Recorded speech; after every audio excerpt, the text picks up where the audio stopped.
Okay, so now we have our chapter 9 material. Can you believe it? We have 2 chapters left, and then we are done with the entire pre-calculus curriculum. Uh, Section 9.1 is going to cover verifying our trig identities, using trig identities to simplify, and then our trigonometric expressions. So, what are our learning objectives? We only have 2. We're going to use algebra to simplify our trig expressions, and then we're going to establish our identities. So it's a lot of proving in this section. And so I guess I'll read this slide for you guys. We have our new vocab word, identically equal, which equates to identity. And that just means that, for example, one function is the exact same as another function. So in math notation, f of x is equal to g of x if they're both exact to one another.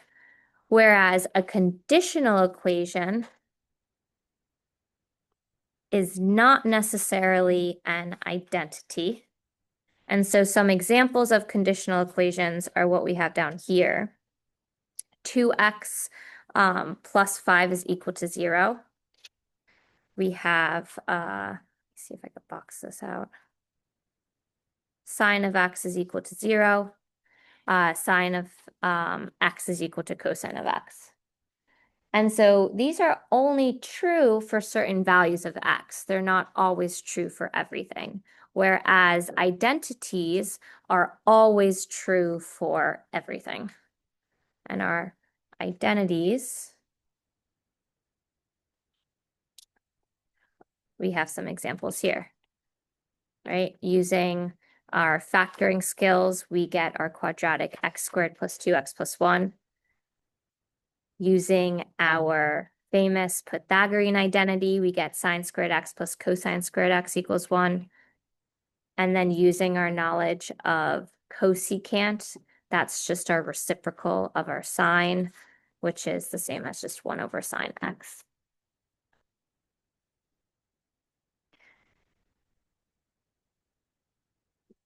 And this slide is just really showing us that we can come up with these identities, and how do we prove identities to be true?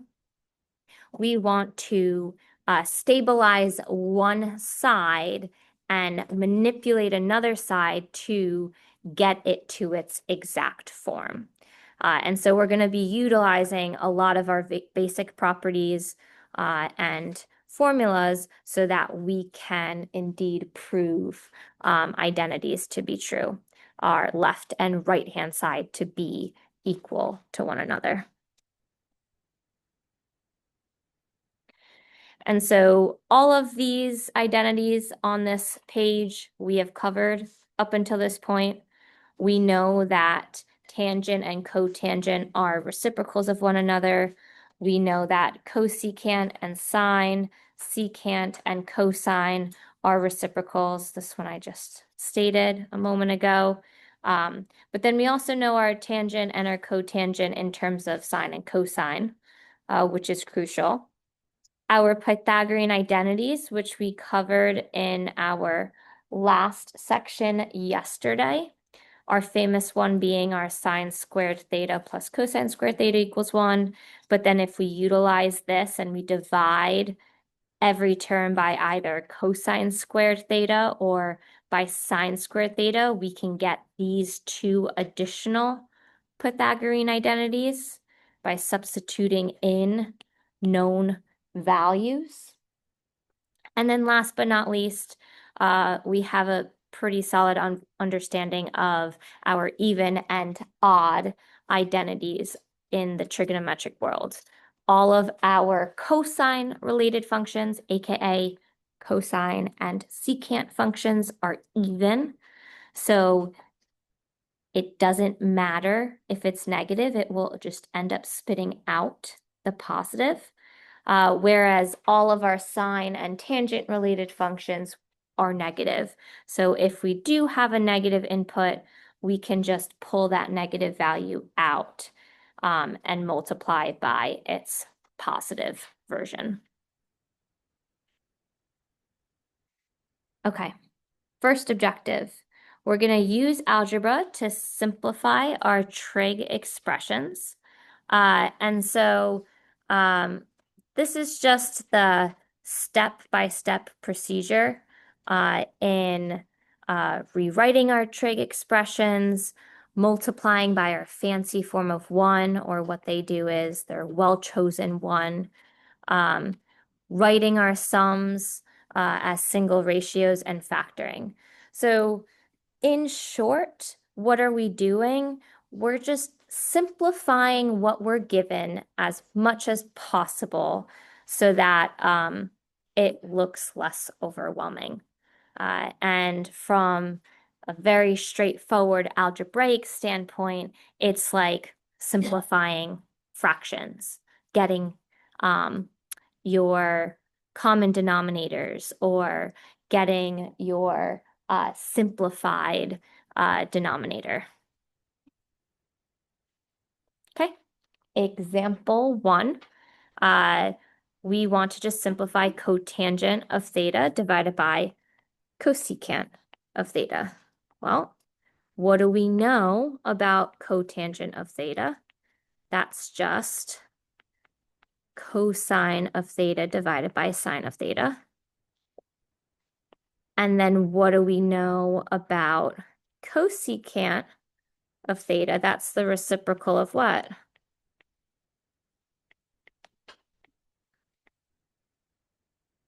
It's a reciprocal of sine. Remember that S wedged between, S for sine. So essentially, we can just divide the two by one another. We have our cosine theta over sine theta, all divided by our 1 divided by sine theta.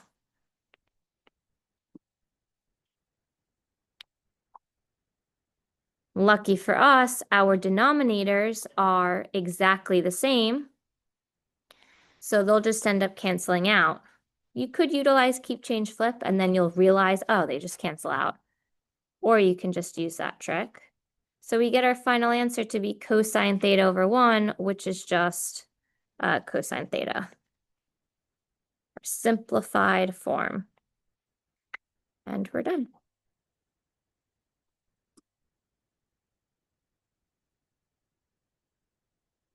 I do think this section, 9.1, is much easier than 8.3 because it's a lot of just simplifying. Example 2, we want to show that this left-hand side equals this right-hand side.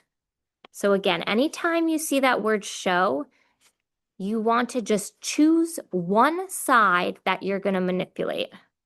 So that's a very important procedure. So choose, cannot spell right now. Only one side to manipulate and get it to equal that other side exactly, aka identity.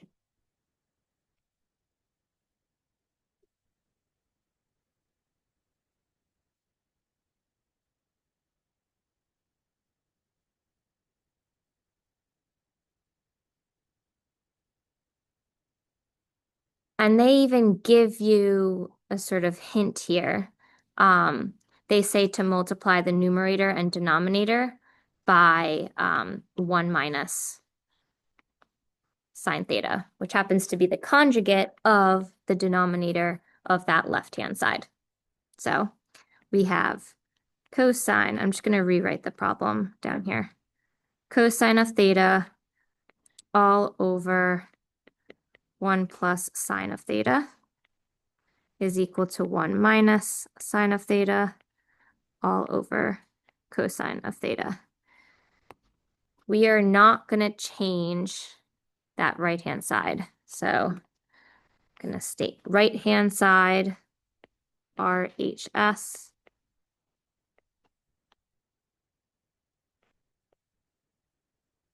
stays put.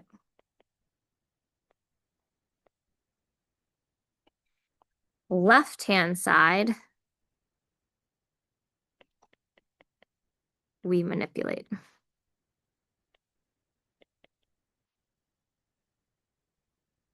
We're going to manipulate by multiplying the top and bottom by our conjugate of our denominator, our 1 minus sine theta.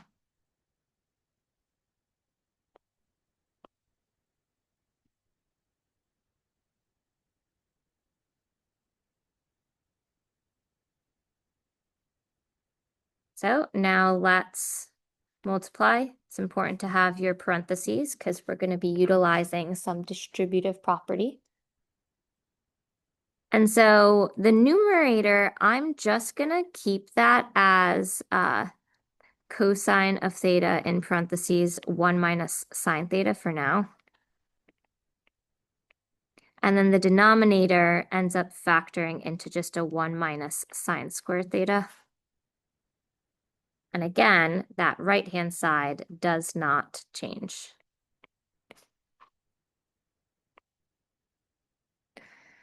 But now we can really see something emerging. That 1 minus sine squared theta is what? It's part of a Pythagorean identity, right? Our famous one, our cosine squared theta plus sine squared theta is equal to 1. This is our Pythagorean identity. But if we subtract sine squared theta from both sides,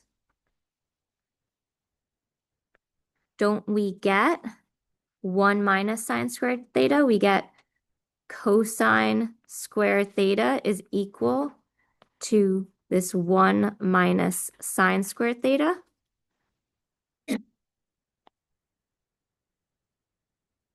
So can't we utilize a substitution here? Gonna shrink this part a little bit.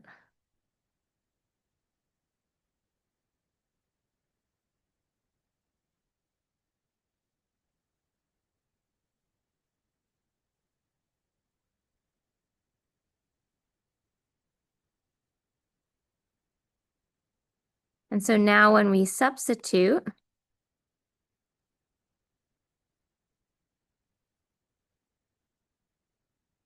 we end up getting that orange to just be cosine squared theta.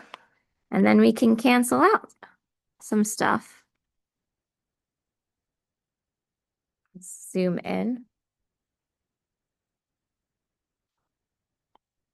Cosine theta and cosine squared theta. Well, cosine squared theta is really just cosine theta in parentheses cosine theta, which means we can take a cosine theta out in the numerator and then take a cosine theta out in the denominator. And maybe I'll mark it up here, but I'll also show that. You can really see that maybe over here.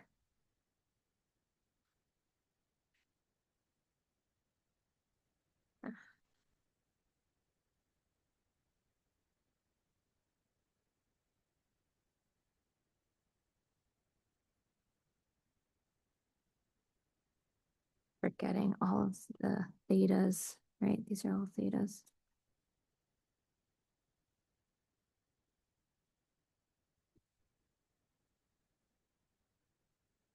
Okay. Cancels out.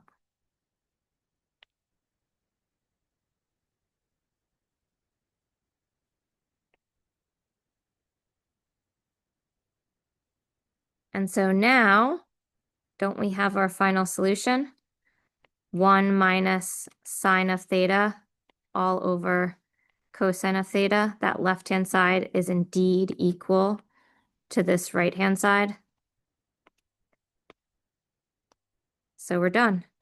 Anytime a question asks us show, all we have to do is prove that the left-hand side is indeed equal to the right by keeping one side constant.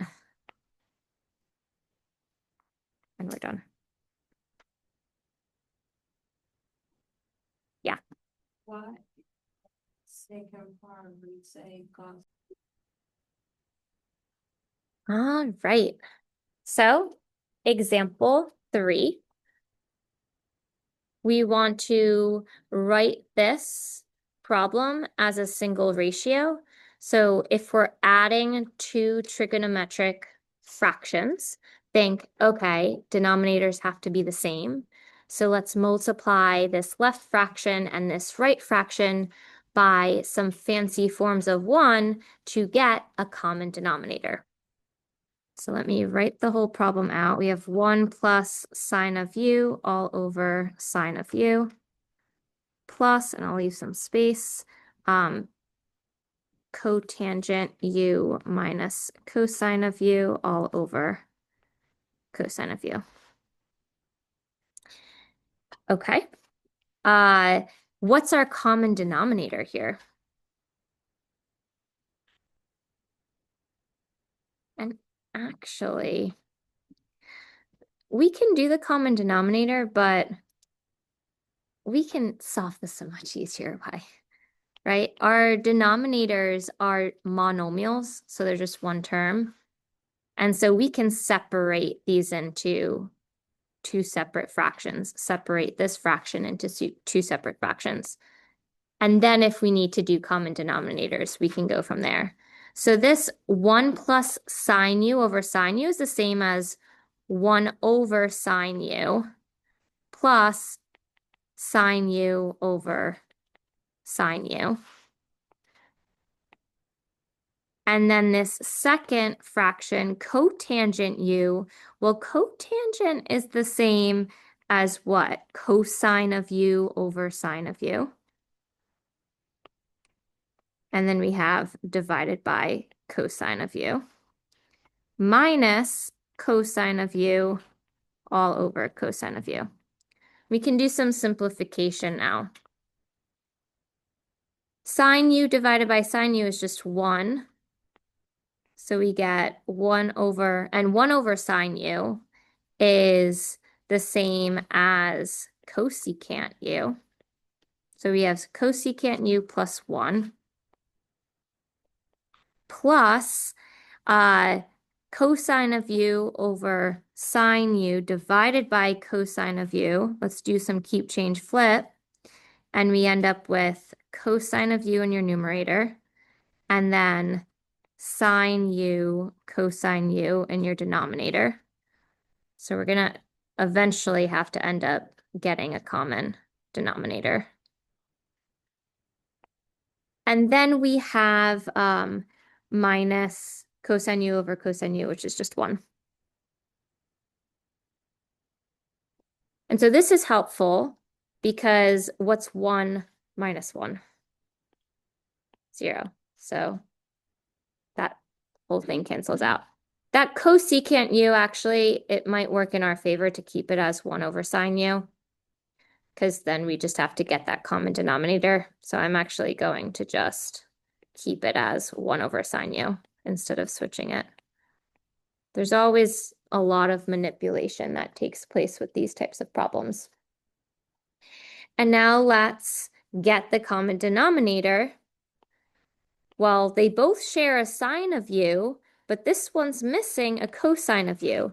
So the only thing that we have to do now is just multiply this orange fraction by that fancy form of 1, cosine u over cosine u. And when we do that, now the denominators are both the same. We both have a cosine u sine u. And then our numerator, we have as cosine u plus cosine u, which simplifies, that's the same as what's x plus x? 2x. So our numerator is just 2 cosine u all over cosine u sine u. But can we simplify it more? 2 times cosine u times sine u. Everything's being multiplied in the numerator and everything's being multiplied in the denominator. So we can divide, we can factor out a cosine u from each term. And our final answer is 2 over sine u. I would give you full credit for that. Or 1 over sine u is just cosecant. So you can also write this as 2 cosecant u. And so this is our fully simplified form as a single ratio, as a single fraction.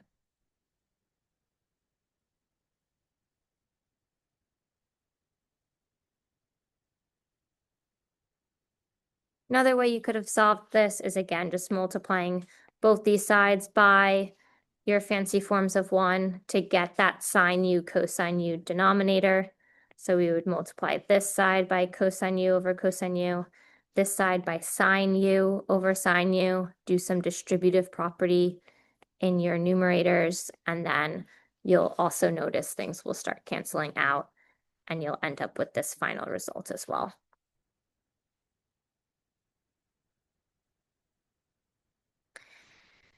Example 4, we're gonna simplify this expression by now factoring. And so we have a difference of squares in our numerator. That sine squared v minus 1 can be broken up into a sine v plus 1 and a sine v minus 1.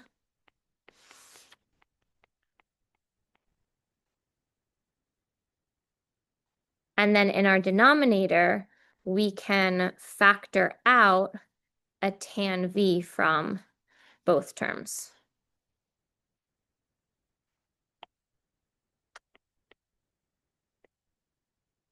So then we're left with sine of v minus 1 in the parentheses, which helps you out a lot because now we have a sine v minus 1 in both the numerator and the denominator. And so we're now left with sine v plus 1 all over tangent of v. I personally would convert the tangent to sine over cosine so that we can simplify it a bit more. So we end up getting sine of v plus 1 all divided by our sine v over cosine v. And sine v plus 1 as a fraction is just sine v plus 1 all over 1. So we can utilize our keep change flip. And we end up with cosine v in parentheses sine v plus 1 all over sine v. Can have that as your final answer. You can turn the cosine v and sine v into cotangent so that we won't have any fraction anymore. But either of these would work. If they explicitly state put your final answer in terms of sine and cosine, then you would have to use this result. If they don't explicitly state that, then honestly, this one or what we have in red up here would yield you full credit.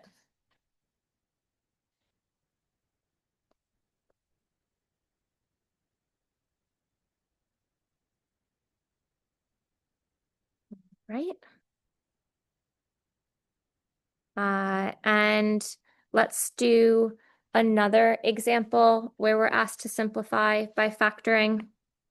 But notice in this question, we are going to be factoring a quadratic function, right? We have 2 cosine squared theta plus cosine theta minus 1. So in an example like this, I would say it's in your best interest to also use some substitution. Why don't we let our x be equal to cosine of theta? And when we do that, then we can now look at a really nice quadratic function. Cosine squared theta is the same as cosine theta in parentheses squared.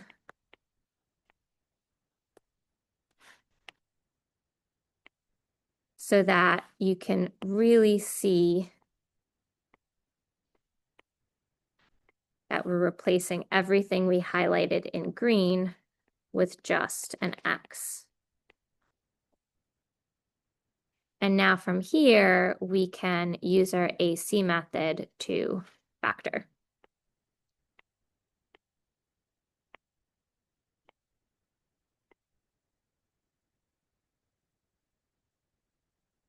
Now where A is 2, our C is -1.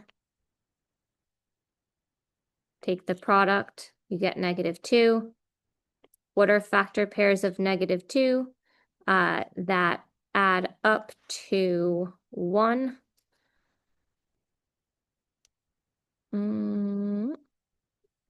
Is this factorable? You might have to use, no, it says by factoring.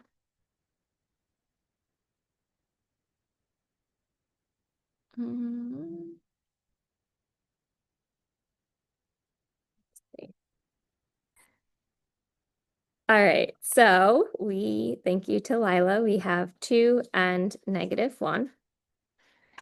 So now that we have 2 and -1, we can break this up, keep the first one the same, change this plus x to plus 2x minus 1x, and then keep that last term the same. Utilize our factor by grouping. We'll factor out a 2x.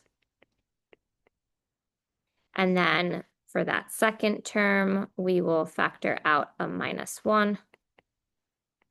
And if we did the factoring properly, inside the parentheses should be exactly the same, which they are indeed, so that we can factor out that x plus 1.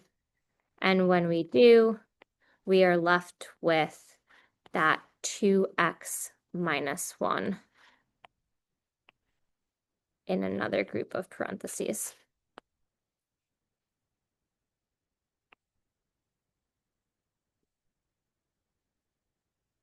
Almost there. We can now solve for our values of x. So x is equal to either -1 or set your whole 2x minus 1 equal to 0, and then you get x is equal to 1/2. But we're not done quite yet because now we have to put it back into that cosine theta form.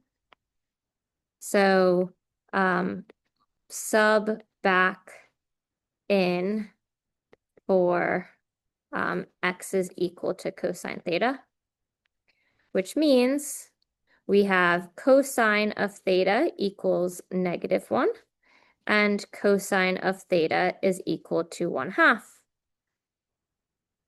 But from our section 8.3, we can actually now solve using our knowledge of our inverse trig functions.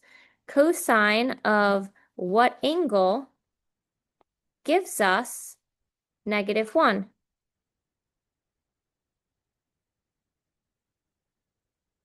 Theta is equal to 180 degrees or pi, right? Cosine of what angle gives you 1/2?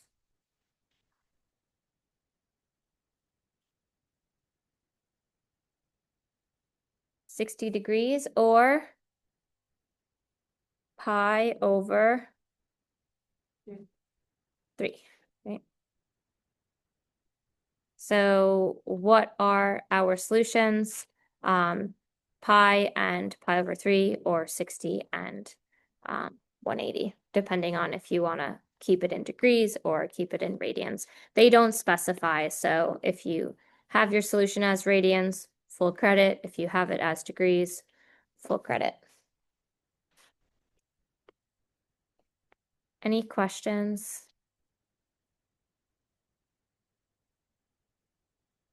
Okay.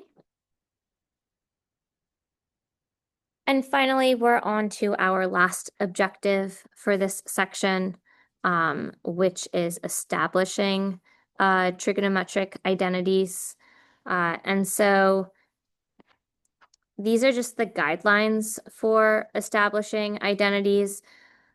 I would say the biggest thing is really just keeping one of the sides stabilized.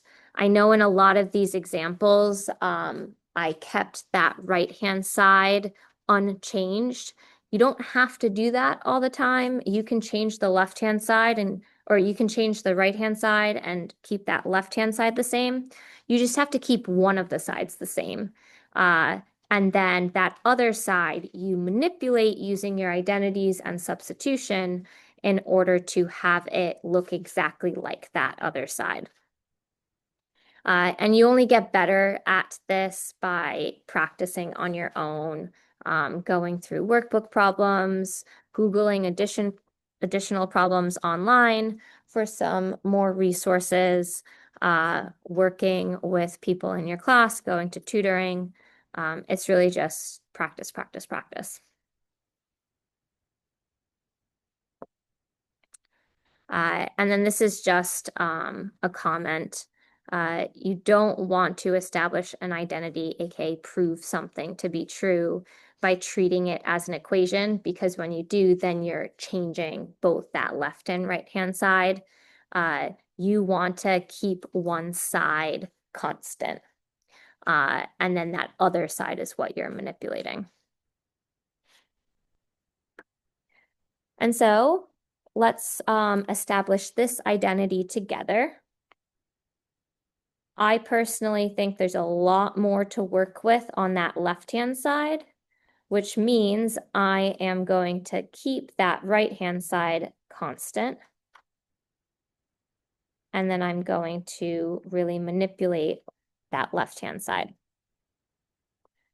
So I am going to just write my final outcome to be that secant of theta. That side's not changing. That left-hand side, I can manipulate. Cosecant of theta is just 1 over sine theta. Tangent is the same as sine theta over cosine theta. Put this all under one fraction and we get sine theta all divided by sine theta cosine theta. We can cancel out a sine theta from your numerator and denominator, since that just shoots to 1. And now we have 1 over cosine theta, which is the same as secant theta. Oh, we just established it. We proved our left-hand side to be equal to that right-hand side, and we're done.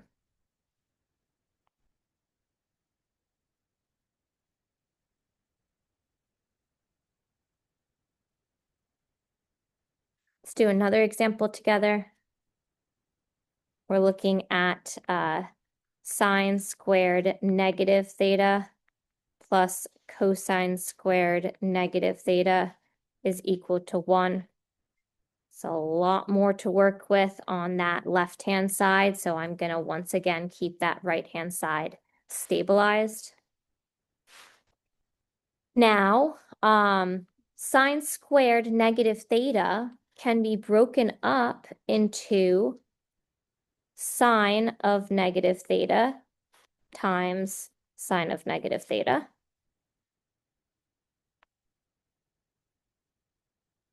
And then our cosine squared negative theta can also be broken up in that same manner. Cosine negative theta, cosine negative theta. Reason why I do this is because now we can utilize our knowledge of even and odd functions. Cosine theta equals even function. Sine theta equals odd function. Even functions, the negatives, don't matter, which tells us that cosine negative theta is the same as just cosine of theta. Odd functions, it does matter. Sine of negative theta is the same as negative sine of positive theta. We pull out that negative.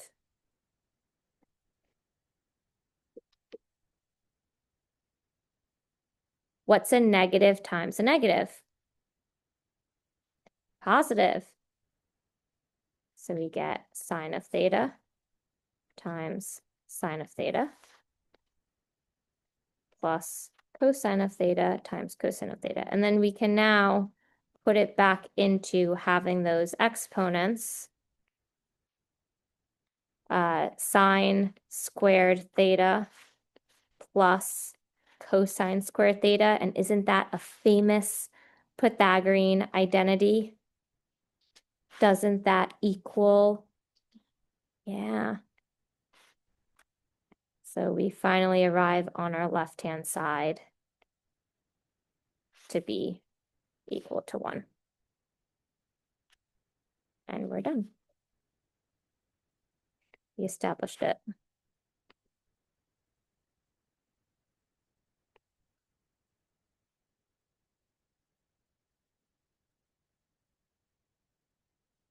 Questions at all?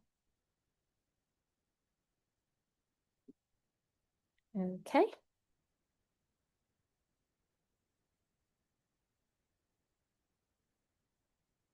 Let's do another example together. Again, straight off the bat, it's looking like that right-hand side, once again, doesn't have a lot to work with.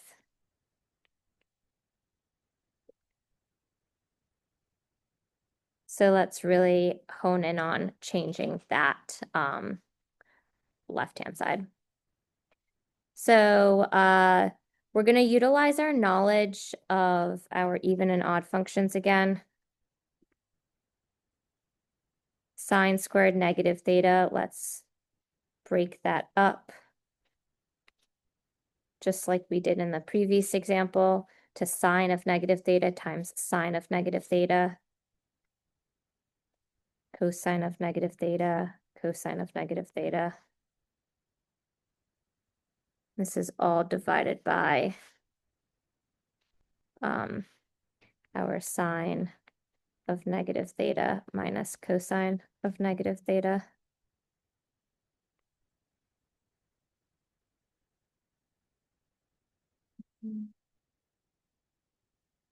This a little bit.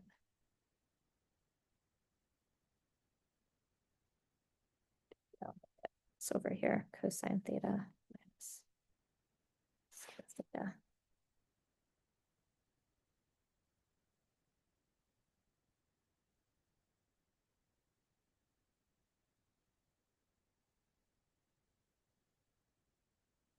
Okay. So this, pull out the negatives, negative sine of positive theta times a negative sine of positive theta, which ends up being just sine of positive theta times sine of positive theta.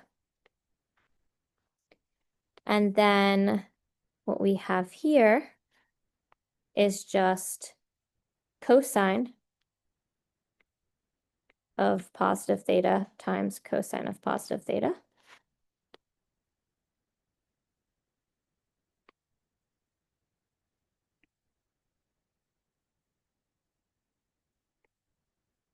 And then let's manipulate that denominator too.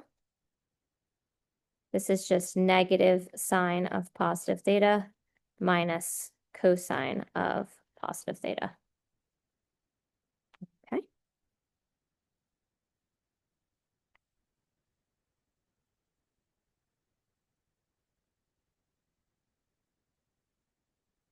Can we factor out? Well, would it work in our favor to factor out a negative in the denominator? Sine theta plus cosine theta. Yeah, that would help us. So let's factor out a negative in the denominator and we get negative in parentheses sine of theta plus cosine of theta. And then in our numerator, we can change this back to our original just exponents, sine squared theta minus cosine squared theta. And then let's utilize our Pythagorean theorem or our Pythagorean identity, sine squared theta plus cosine squared theta is equal to 1.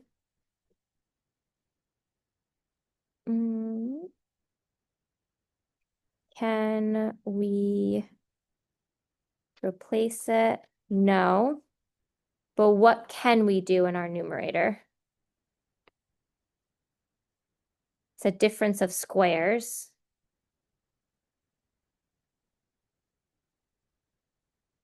We can factor. Sine squared theta minus cosine squared theta is the same as sine theta minus cosine theta in parentheses sine theta plus cosine theta. So we don't need to use a Pythagorean identity here.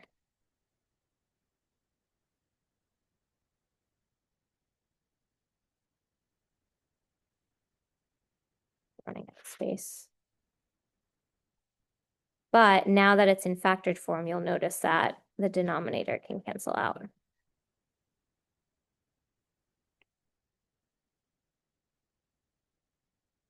So we have a sine theta plus cosine theta and a sine theta plus cosine theta. And then that negative we can just bring to the numerator. I'm really running out of space. Let's keep shrinking it.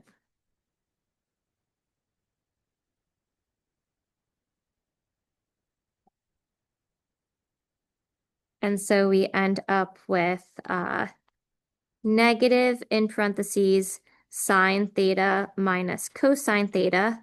And then last but not least, let us distribute that negative. So we get negative sine theta plus cosine theta, which is the same as cosine theta minus sine theta. And that is identical to what we have on this right-hand side. So we're done.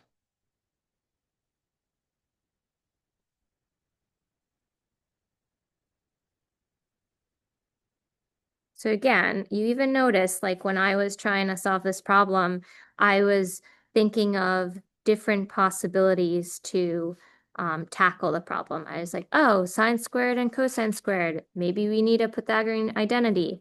And then I realized, no, we don't need a Pythagorean identity. We have to factor.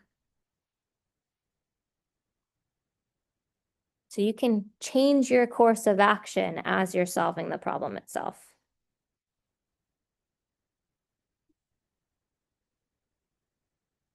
All right. Any questions on this one?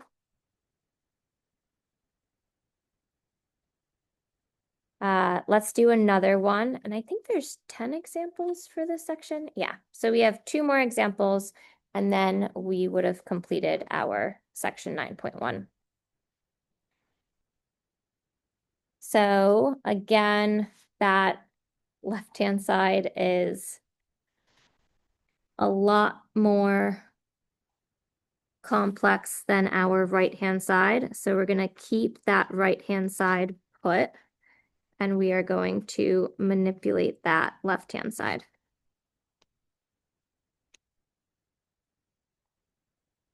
Now we have a fraction plus a fraction. So I would say it's definitely in our best interest to get a common denominator here. So why don't we, let me first rewrite the problem so we have some space. And then we'll multiply each one by its fancy form of 1 to get that common denominator. So that first fraction just needs to be multiplied by sine theta over sine theta. And then that second fraction is going to be multiplied by this 1 plus cosine theta.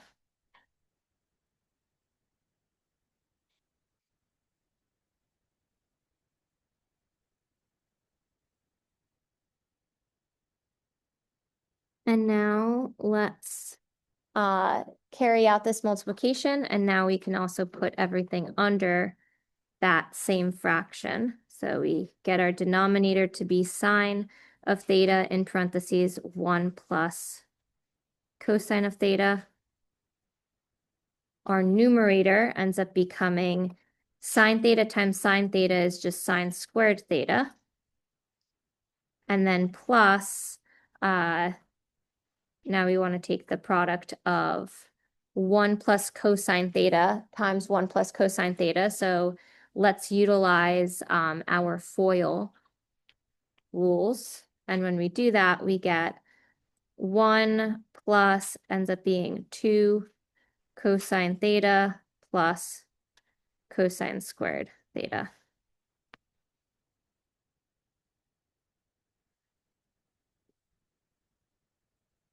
Because everything's plus, we don't need the parentheses.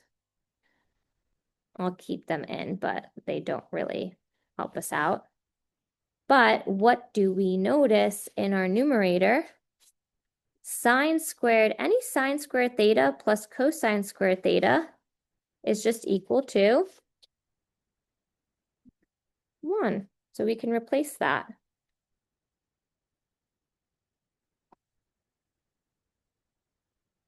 So now we're essentially looking at 1 plus 1 plus 2 cosine theta in our numerator. And then our denominator, we have our sine theta, 1 plus cosine theta. So let's simplify our numerator a bit more. We have 2 plus 2 cosine theta, which if we factor out a 2, we end up with 2 in parentheses, 1 plus cosine theta for our numerator. And that's the trick here. Because then what do you really see take place?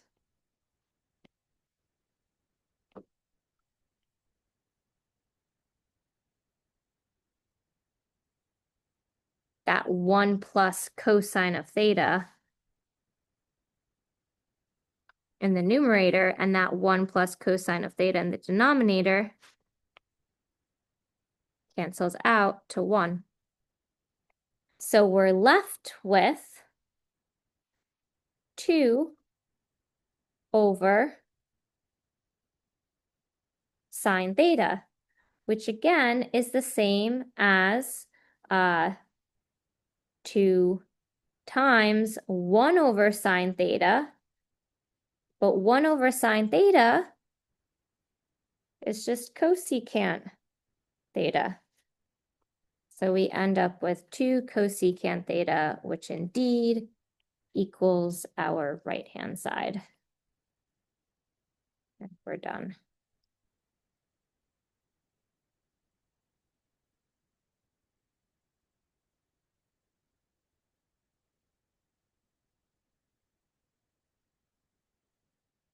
all of these establishing the identities is essentially we're proving the left-hand side to be equal to the right-hand side. All right, we have one more problem from this section. Our example 10, where we're once again gonna keep that right-hand side constant. Again, this isn't always the case. It's the way the slides were set up. We had that be the case. And now let's manipulate that left-hand side. So tangent of V, different colors here, is the same as our sine of V over cosine of V. And then cotangent of V is the same as cosine of V. Yeah, over sine of V. These are both in your numerator, so eventually we're going to have to get some common denominators there. And then in our denominator, our secant of V is the same as 1 over cosine of V. And then our cosecant of V is the same as 1 over sine of V. And we don't have to get common denominators here because multiplication is taking place, so we can just multiply that denominator. But let's do the common denominators for the numerator. So our denominator is going to end up being cosine V sine V, that common one, which means we need to multiply that blue fraction by sine V over sine V, our fancy form of 1, and then that orange fraction by cosine of V over cosine of V.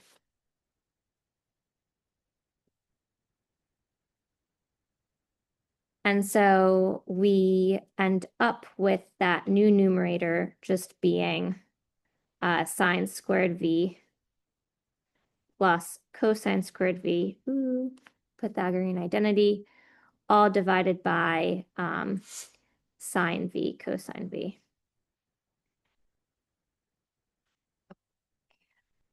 And then we have this denominator, multiply straight across, and we have 1 over cosine V sine V, which you'll notice very quickly that these denominators are exactly the same. So if you keep change flip it, those cancel out. And so essentially, we're left with just sine squared V plus cosine squared V all over 1.